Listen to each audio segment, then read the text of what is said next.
আমন্ত্রণ দীপ্ত সংবাদে, সাথে আছি আমি তারান্নুম জুথি। শুরুতেই জানাবো সংবাদ শিরোনাম।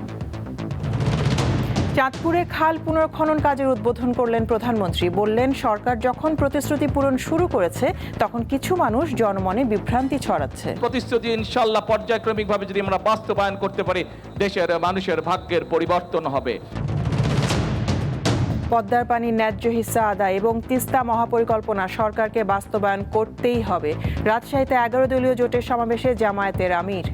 পদ্মায় পানি আনতে হবে, পদ্মার পানি আমাদের ন্যায্য পাওনা, তিস্তার পানি আমাদের ন্যায্য পাওনা। রংপুরে বেগম রোকেয়া বিশ্ববিদ্যালয়ের সাবেক উপাচার্য অধ্যাপক হাসিবুর রশিদ রাজধানীতে গ্রেপ্তার। তিনি আবু সাইদ হত্যা মামলায় ট্রাইব্যুনালে 10 বছরের সাজাপ্রাপ্ত।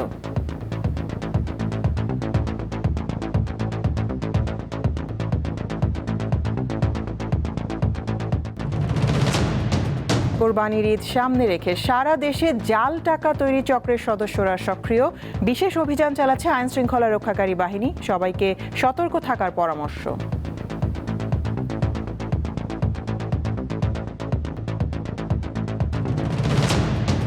কয়েক দফা যুদ্ধবিরতির পরও লেবাননে হামলা বন্ধ করেনি ইসরায়েল। চলছে ধ্বংসযজ্ঞ। 2.5 মাসে 400-র বেশি মানুষকে হত্যা, গুঁড়িয়ে দেওয়া হয়েছে বহু স্থাপনা।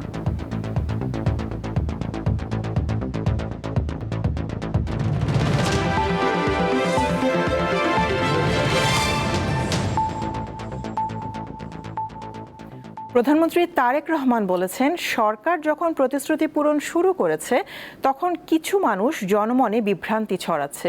জনগণকে সজাগ থাকতে হবে যাতে ফ্যামিলি কার্ড, কৃষক কার্ড ও খাল খনন কর্মসূচি কেউ বাধাগ্রস্ত করতে না পারে। আজ চাঁদপুরে খাল পুনর্খনন কাজের উদ্বোধন উপলক্ষে আয়োজিত সমাবেশে তিনি এসব কথা বলেন। সেখানে 10 নারীর হাতে ফ্যামিলি কার্ড তুলে দেন প্রধানমন্ত্রী। শনিবার দিনভর নানা কর্মসূচিতে অংশ নেন প্রধানমন্ত্রী তারেক রহমান। বিকেলে চাঁদপুর সদরের বিশ্বখাল পুনঃখনন কাজের উদ্বোধন করেন তিনি। পরে এ উপলক্ষে আয়োজিত সমাবেশে যোগ দেন।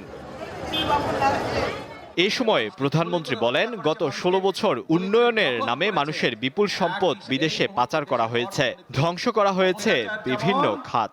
দেশের মানুষের উপরে অত্যাচার করেছে, নির্যাতন করেছে, গুম করেছে, খুন করেছে, মানুষকে গুলি করে হত্যা করেছে, মানুষকে গুলি করে জখম করেছে। একই সাথে এই দেশের মানুষের অর্থ সম্পদ তারা বিদেশে লুটপাট করে পাচার করেছে। বিএনপি যে প্রতিশ্রুতি দিয়েছিল ধীরে ধীরে তার বাস্তবায়ন করা হচ্ছে, কিন্তু একটি মহল বিভ্রান্তি ছড়াচ্ছে বলে অভিযোগ করেন সরকার প্রধান। দেশের মানুষকে সাথে নিয়ে সেই সকল প্রতিশ্রুতি বাস্তবায়নের কাজে হাত দিয়েছে। কারণ এই সকল প্রতিশ্রুতি ইনশাআল্লাহ পর্যায়ক্রমিকভাবে যদি আমরা বাস্তবায়ন করতে পারি, দেশের মানুষের ভাগ্যের পরিবর্তন হবে। একটি মহল রাজনীতির নামে তারা বিভ্রান্তি ছড়ানোর চেষ্টা করছে। এর আগে চাঁদপুর জেলার শাহরাস্তি উপজেলায় ক্ষুব্ধখাল পুনঃখনন কাজের উদ্বোধন করেন তারেক রহমান। পরে সমাবেশে বক্তব্য রাখেন তিনি। 20,000 কিলোমিটার খাল খনন করব ইনশাআল্লাহ আগামী 5 বছরে। কারণ আমরা বাংলাদেশকে খাদ্যে স্বয়ংসম্পূর্ণ আছে, আমরা আরো খাদ্য উৎপাদন বৃদ্ধি করতে চাই বাংলাদেশের, যাতে খাদ্যের জন্য কোনো মানুষকে কষ্ট পেতে না হয়।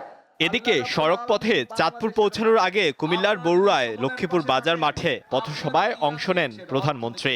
জানান, সরকার সব নির্বাচনী অঙ্গীকার পূরণ করবে। সেজন্যই আমাদেরকে কষ্ট করতে হবে, আমাদেরকে পরিশ্রম করতে হবে এবং সেজন্যই আমাদেরকে ধৈর্য ধরতে হবে।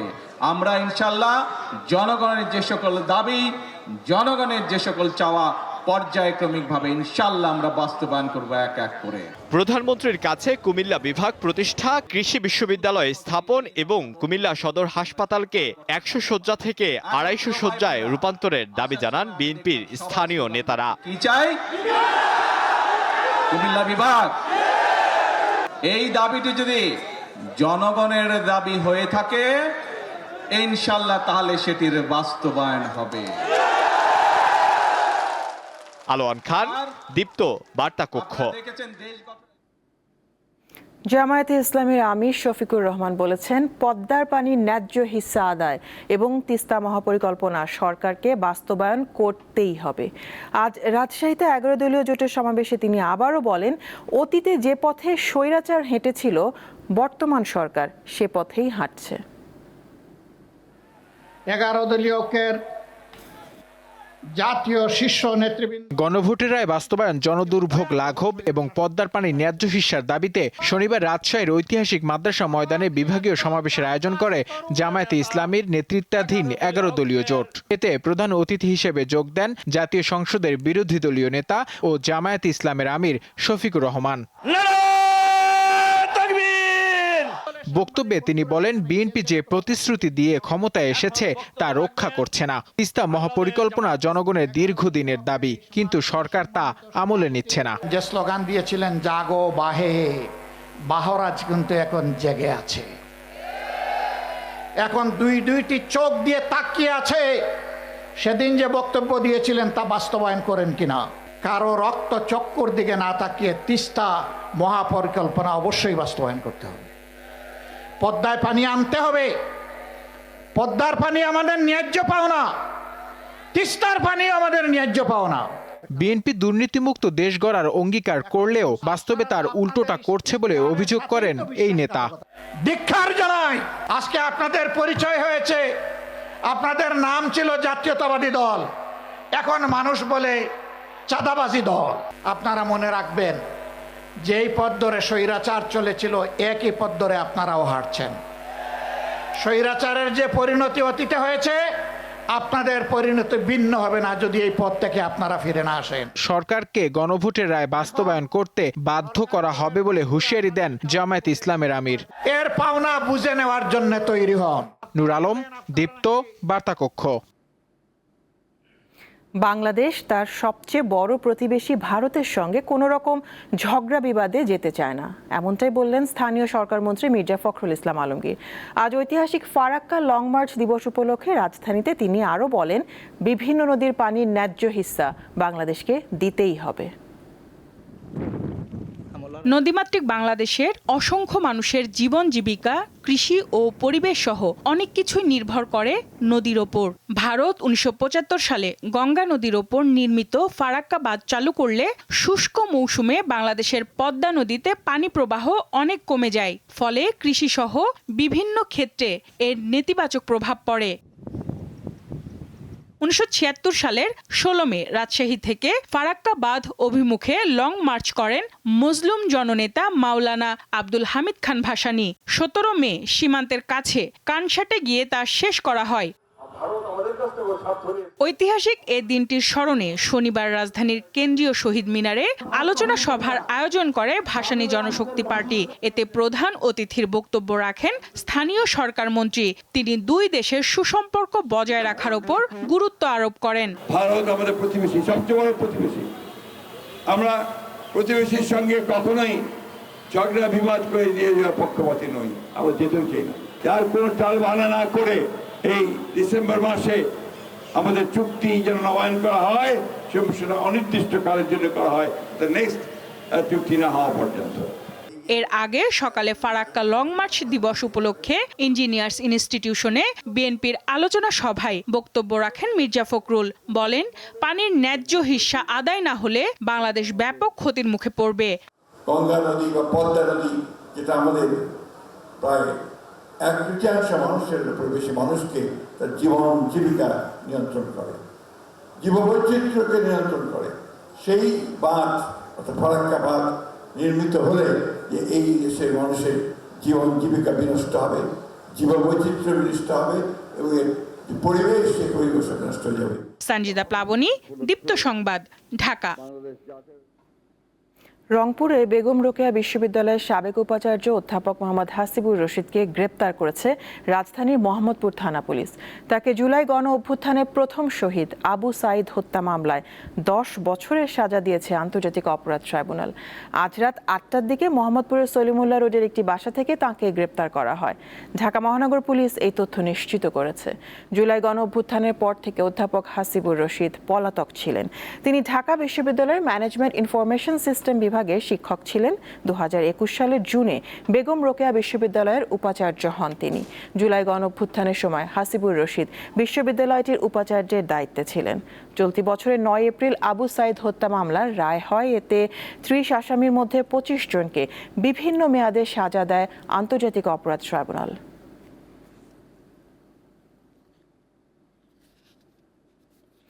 হামের কারণে সৃষ্ট পরিস্থিতিকে জনস্বাস্থ্য সংকট হিসেবে দেখছেন বিশেষজ্ঞরা। আজ রাজধানীতে সংবাদ সম্মেলনে তারা বলেন, টিকাদান কর্মসূচিতে বিঘ্ন ঘটায় ভাইরাসটি ব্যাপক হারে ছড়িয়ে পড়েছে। পরিস্থিতি মোকাবেলায় টিকাদানের পাশাপাশি হাসপাতালে শিশু বান্ধব আইসিইউ করার পরামর্শ দেন বিশেষজ্ঞরা। একসময় নিয়ন্ত্রণে থাকা রোগ ফিরে এসেছে ভয়ঙ্কর রূপে। দ্রুত ছড়িয়ে পড়া সংক্রামক হামে প্রতিদিন শিশুদের প্রাণ যাচ্ছে। গত 2 মাসে হাম ও এর উপসর্গে মৃতের সংখ্যা 450 ছাড়িয়েছে। শনিবার সকাল 8টা পর্যন্ত আগের 24 ঘন্টায় প্রাণ গেছে আরও 2 শিশুর। এ সময় 1069 রোগীর শরীরে হাম ও এর উপসর্গ নিশ্চিত করেছে স্বাস্থ্য অধিদপ্তর। এই পরিস্থিতিতে হামে শিশুর মৃত্যু, জনস্বাস্থ্য সংকট ও উত্তরণের পথ শিরোনামে ঢাকা রিপোর্টার্স ইউনিটিতে সংবাদ সম্মেলনের আয়োজন করে doctors for health and environment নামের সংগঠন। এতে চিকিৎসক ও জনস্বাস্থ্য বিশেষজ্ঞরা সংকটের কারণ এবং তা মোকাবেলায় বিভিন্ন দিক নিয়ে আলোচনা করেন। জনস্বাস্থ্যের জরুরি পরিস্থিতি মোকাবেলা করার জন্য জরুরি ভিত্তিতে কাজ করা। এই সরকার জরুরি ভিত্তিতে বেশ কিছু কাজ করছেন। টিকা ক্রয় করার জন্য যে সরকারি বিধিনিষেধ ছিল, আইন ছিল, সেটাকে অন্তর্বর্তী সরকার শিথিল করে শেষ মুহূর্তে টিকা কিনেছিলেন বটে, টিকা দেওয়ার আর সময় ছিল না। সেই টিকা দিয়েই কিন্তু 20 তারিখ পর্যন্ত বা এই যে নতুন টিকা আসার আগ পর্যন্ত চলেছে। হামের এই ভয়াবহ তাণ্ডবতা এটি থামানোর জন্য অচিরেই অন্তত অ্যাম্বুলেন্স, কেন্দ্রীয়ভাবে অ্যাম্বুলেন্স সার্ভিস সহ এবং আইসিইউ ম্যানেজমেন্ট সার্ভিস এটা করা দরকার এবং জরুরি জনস্বাস্থ্যগত জরুরি অবস্থা ঘোষণা করে বৈশ্বিক অংশীদারদের সঙ্গে নিয়ে হাম বিরোধী, হাম প্রতিরোধী, হামের চিকিৎসা একটি জোরদার পদক্ষেপ গ্রহণ করুক এবং সেখানে অতি অবশ্যই জনসাধারণকে যুক্ত করুক। টিকাদান কর্মসূচি দুর্বল হয়ে গেলে পুরো সমাজই ঝুঁকিতে পড়ে যায়, এমনটাই জানালেন এই বিশেষজ্ঞ। এই 6 মাসের থেকে 9 মাসের মধ্যে যেটা দেওয়া হচ্ছে টিকা, এটাকে অতিরিক্ত ডোজ হিসাবে চিন্তা করতে হবে এবং যাদের পূর্ণমাত্রার 2 ডোজ নেওয়া আছে ভ্যাকসিন, তাদেরকেও নিতে হবে এই আউটব্রেক বা এপিডেমিক এটা কন্ট্রোলের জন্য। এটা নিয়ন্ত্রণ করতে হলে আমাদের এখানে বলা হয়েছে যে শতকরা 90% বেশি শিশুকে টিকার আওতায় আনতে হবে এবং টিকা মানে পূর্ণমাত্রায় টিকা। সুতরাং একটা ডোজ টিকা নিয়েছে তাহলে হবে না, এটাকে আমরা বলি ড্রপ আউট, এবং যদি মোটেই না নেওয়া থাকে তাহলে সেটাকে বলা হয় লেফট আউট। এই ড্রপ আউট এবং লেফট আউট কারা আছে তাদেরকে শনাক্ত করে টিকার আওতায় আনতে হবে। তো শনাক্ত করব কি করে? তার ডোর টু ডোর যেতে হবে, একটা রিপোর্টিং সিস্টেম থাকতে হবে। হামের কারণে সৃষ্ট পরিস্থিতি মোকাবেলায় চিকিৎসা ব্যবস্থা জোরদারের পাশাপাশি টিকা কর্মসূচির বিষয়ে জনসচেতনতা বাড়ানোর উপর গুরুত্ব আরোপ করেন বিশেষজ্ঞরা। মাহিদুর রহমান, দীপ্ত সংবাদ, ঢাকা। কোরবানির ঈদ সামনে রেখে সারা দেশে জাল টাকা তৈরি চক্রের সদস্যরা সক্রিয় হয়ে উঠেছে। এই অবস্থায় আইনশৃঙ্খলা রক্ষাকারী বাহিনী বিশেষ অভিযান চালাচ্ছে। ব্যক্তি পর্যায়ে জাল নোট নিয়ে প্রতারিত হওয়া ঠেকাতে সচেতন হওয়ার পরামর্শ পুলিশের। ঈদ এলেই বছরের অন্যান্য সময়ের তুলনায় বাজারে বেশি ছড়িয়ে পড়ে জাল টাকা। সামনেই কুরবানির ঈদ, এ সময়ে অনেকে ভ্রাম্যমাণ দোকান থেকে নতুন টাকা কেনেন, কিন্তু সেই টাকা যে জাল নয় তার নিশ্চয়তা কোথায়? এটা তো আমরা ঠিক পাই, জাল দিতে পারবো না। ওইটা ঠিক না পাইলে তো আমার চালানই থাকবে না, দেখা গেছে 2-4-6 মাসে আমার চালান শেষ। ওটা ঠিক পাই। গুলিস্তানে ওপেন ব্যবসা, ওপেনই, এধারে কোনো দুর্নীতি নাই, হয়তো দামে 10 টাকা বেশি, এটাই। মাগুরার ছেলে রেয়াজুল হক কোরবানির ঈদ উপলক্ষে রাজধানীর গুলিস্তানে এসেছেন নতুন টাকা কিনতে। আমি এখান থেকে নিলে গুলিস্তানে থেকে আমি আসছি, কিন্তু অনেক দূর থেকে। আমার বাসা হচ্ছে মাগুরা, তো এখানে আসছিলাম টাকা নেওয়ার উদ্দেশ্যে আসছি। এটা হচ্ছে ঈদের সময় একটা সেলামে দেওয়া বাচ্চাদের বা অন্যান্য সেলামে, সেক্ষেত্রে নতুন টাকা দিলে আর কি তার খুশি হয় আর কি। সাধারণত অনেকেই জাল টাকা চেনেন না। কিভাবে বুঝবেন আপনার হাতের টাকা জাল কিংবা আসল? চলুন জেনে নেই আসল এবং জাল টাকার পার্থক্য। বাংলাদেশে এই ব্রোকাররা এমন কোনো মেশিন তৈরি করতে পারে না যেটা টাকশাল তৈরি করে। সেটা হচ্ছে টাকার বিভিন্ন ধরনের বৈশিষ্ট্য আছে। আমি সব কিছু বাদ দিলাম, শুধুমাত্র আমার এই আঙ্গুলটা এ যায় লেখার উপর দিয়ে এমনি করে আলতোভাবে বোলালে আপনার হাতটাও আনেন, এই যে দেখেন এখানে পার্থক্য বোঝা যাবে, উঁচু নিচু বোঝা যাবে, আপনার হাতে বাজবে। এই যে এর মধ্যে জলছাপা আছে, জলছাপাটা তৈরি করতে পারে এটাও মুখ্য বিষয় না। তো টাকার অনেক বৈশিষ্ট্য আছে, তারপরে একটা কাগজ ধরলে বুঝতে হবে যে টাকার মধ্যে লেদার থাকে, তো শুধু কাগজ যেটা ওইটা এটার মতো এতটা হার্ড হবে না। ঈদকে সামনে রেখে এরই মধ্যে সারা দেশে জাল টাকা ছড়িয়ে দিতে সক্রিয় চক্রের সদস্যরা। সম্প্রতি রাজধানীর উত্তরা ও গাজীপুরে অভিযান চালিয়ে জাল টাকা তৈরির সরঞ্জাম ও জড়িতদের গ্রেপ্তার করেছে পুলিশ। এ ধরনের অভিযান আরও চলবে বলে জানায় আইন শৃঙ্খলা বাহিনী। আমাদের ডিএমপির পক্ষ থেকে, হাট কমিটির পক্ষ থেকে এবং বিভিন্ন ব্যাংকের বুথ সেখানে বসবে। সেখানে কিন্তু জাল টাকা শনাক্তকারী মেশিন সহ বুথ প্রতিষ্ঠিত হবে এবং সেখানে এই যারা গরু কেনাবেচা করবে তারা কিন্তু টাকাগুলি সেখানে চেক করে নিতে পারবে। কোনো ব্যক্তি যদি জেনে শুনে জাল নোট তৈরি করেন তবে তার যাবজ্জীবন কারাদণ্ড অথবা 10 বছর পর্যন্ত সশ্রম কারাদণ্ড এবং সেই সাথে অর্থদণ্ডের বিধান রয়েছে দেশের প্রচলিত আইনে।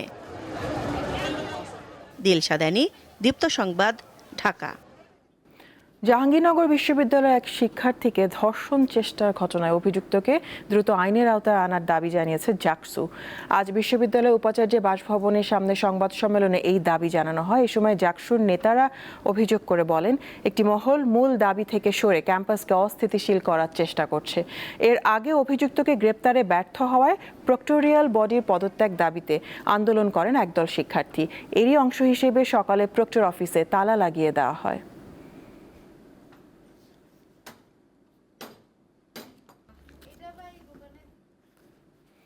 চলে গেলেন জনপ্রিয় কন্টেন্ট ক্রিয়েটর ও অভিনেত্রী কারিনা কায়সার।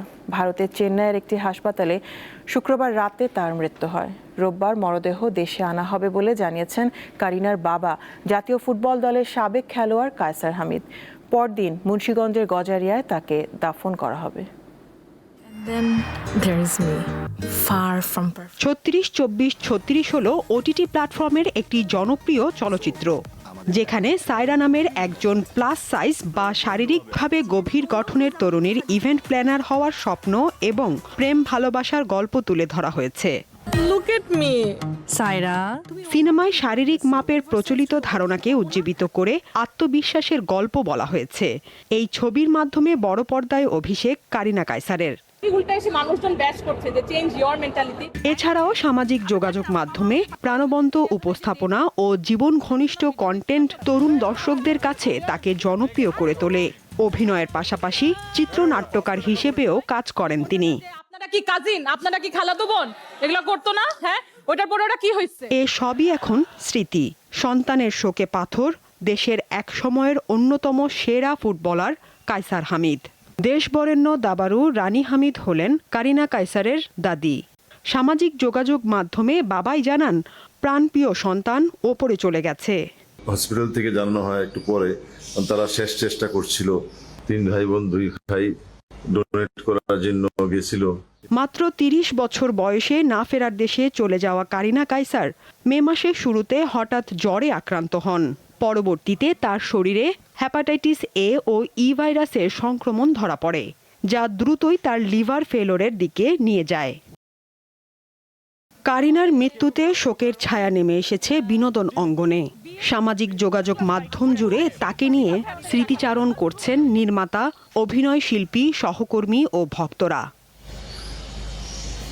সাদিয়া চৌধুরী, দীপ্ত সংবাদ, ঢাকা। কৃত্রিম বুদ্ধিমত্তায় দক্ষ প্রজন্ম গড়ে তুলতে রাজধানীর বিউবিটি ক্যাম্পাসে আজ অনুষ্ঠিত হলো তৃতীয় বাংলাদেশ এআই অলিম্পিয়াড। এতে মাধ্যমিক, উচ্চ মাধ্যমিক এবং সমমান পর্যায়ের শিক্ষার্থীরা অংশ নিয়েছে। পুরস্কার পেয়েছে 29 জন। এই আয়োজনে মিডিয়া পার্টনার ছিল দীপ্ত টিভি।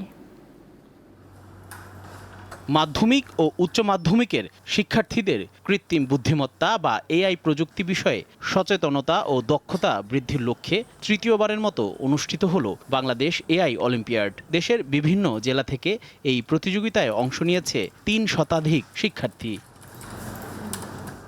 শনিবার রাজধানীর মিরপুরে Bangladesh university of business and technology BUBT ক্যাম্পাসে Bangladesh open source network BDOSN আয়োজন করে। ষষ্ঠ থেকে এইচএসসি ও সমমানের শিক্ষার্থীরা এআই কোডিং চ্যালেঞ্জ ও এআই কুইজ প্রতিযোগিতায় অংশ নেয়। প্রোগ্রামিং, গাণিতিক যুক্তি ও কৃত্রিম বুদ্ধিমত্তার নানামুখী দক্ষতার প্রমাণ দেয় তারা। QRAM1079. এবার এআই কুইজে চ্যাম্পিয়ন হয়েছে চট্টগ্রামের সৈয়দ মোহাম্মদ রাফান এবং এআই কোডিং চ্যালেঞ্জে চ্যাম্পিয়ন হয়েছে কুমিল্লার লাবিব শাহরিয়ার। একটা ন্যাশনাল, একটা প্রেস্টিজিয়াস ইভেন্টে ন্যাশনালি আমি টানা 2 বছর আমি পুরো বাংলাদেশে ফার্স্ট হয়েছি।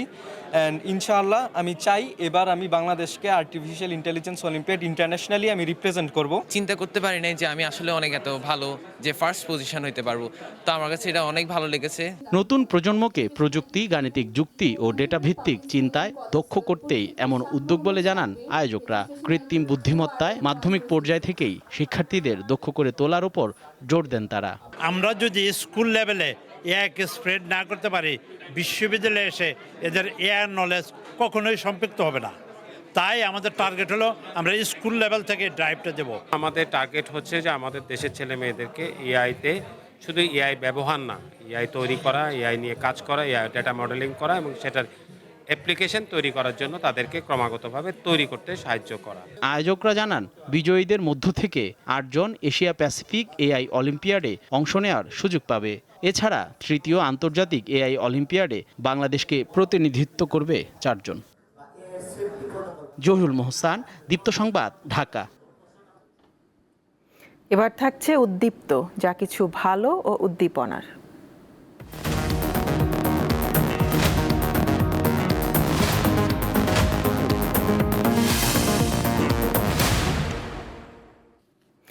ইউটিউব দেখে ইংরেজি শিখে সামাজিক যোগাযোগ মাধ্যমে ভাইরাল হয়েছেন দিনাজপুরের এক ট্রাক্টর চালক। এখন তিনি ইংরেজিতে কন্টেন্ট তৈরি করছেন, একই সাথে অনলাইনে ইংরেজিও শেখাচ্ছেন। এলাকায় ইংলিশ ম্যান নামে পরিচিত তিনি। নাম হৃদয় চন্দ্র রায়। My name is Hridoy. I live in Bochaganj Upazila of Dinaspur district, and nowadays I'm doing different kinds of works as well as I'm a driver. Okay.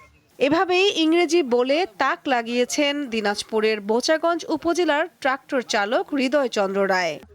My present conditions is not good, so that I can't continue my study actually because I'm a worker, so it's too much hard to continue work and study together. So you know that in Bangladesh we need a lot of money to study, so that এরই মধ্যে Facebook ও ইউটিউবে ইংরেজি ভাষায় content তৈরি করে ব্যাপক পরিচিতি পেয়েছেন তিনি। বর্তমানে অনলাইনে 70 জন শিক্ষার্থীকে বিনামূল্যে ইংরেজি শেখান। প্রথম কথা হচ্ছে আমরা গত ক্লাসে কি পড়েছিলাম? প্রথম দিন পড়েছিলাম আমরা কোনো কাজ করি, খাই, ঘুমাই, সাধারণ কোনো কাজ এবং অভ্যাসগত কোনো কাজ বা চিরন্তন সত্য কোনো বাক্য হলে সেটাকে আমরা প্রেজেন্ট ইনডিফিনিট টেন্স দিয়ে ইংরেজি করতে হয় বা করি। অসাধারণ ইংরেজি দক্ষতা ও সাবলীল বাচনভঙ্গির কারণে নেটিজেনদের কাছে হৃদয় এখন ইংলিশ ম্যান নামেই পরিচিত।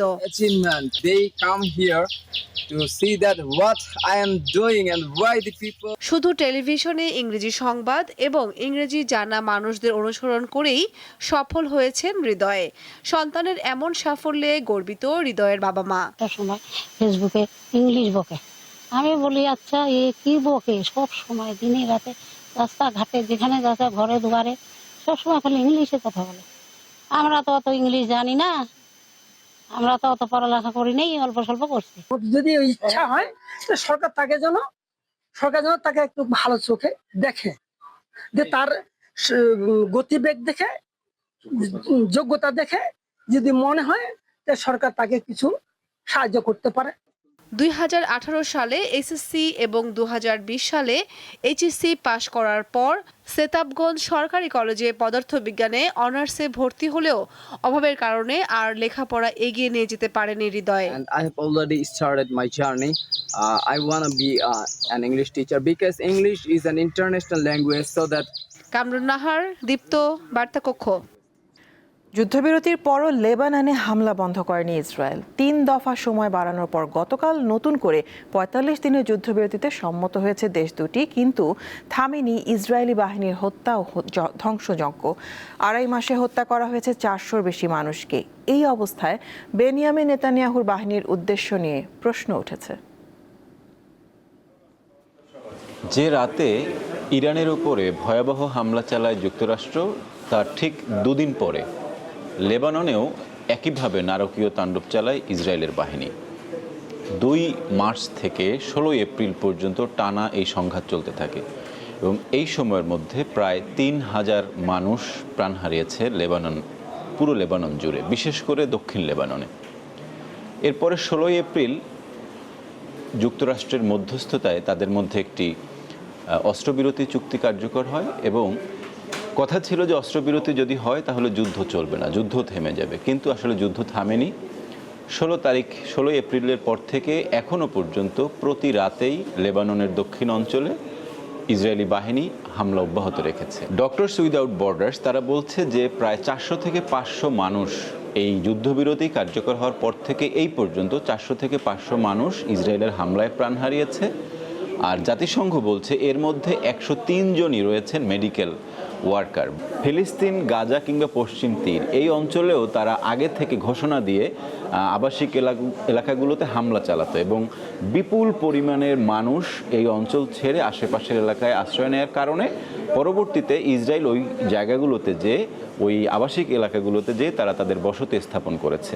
লেবাননের ক্ষেত্রে এই ঘটনাটি দেখা যাচ্ছে যে দক্ষিণ লেবাননের বিস্তীর্ণ অঞ্চল একদম ফাঁকা হয়ে গিয়েছে, সেখানে প্রতি রাতের হামলার ফলে মানুষ তাদের জীবন বাঁচানোর জন্য তারা পার্শ্ববর্তী বিভিন্ন জায়গায় আশ্রয় নিচ্ছে।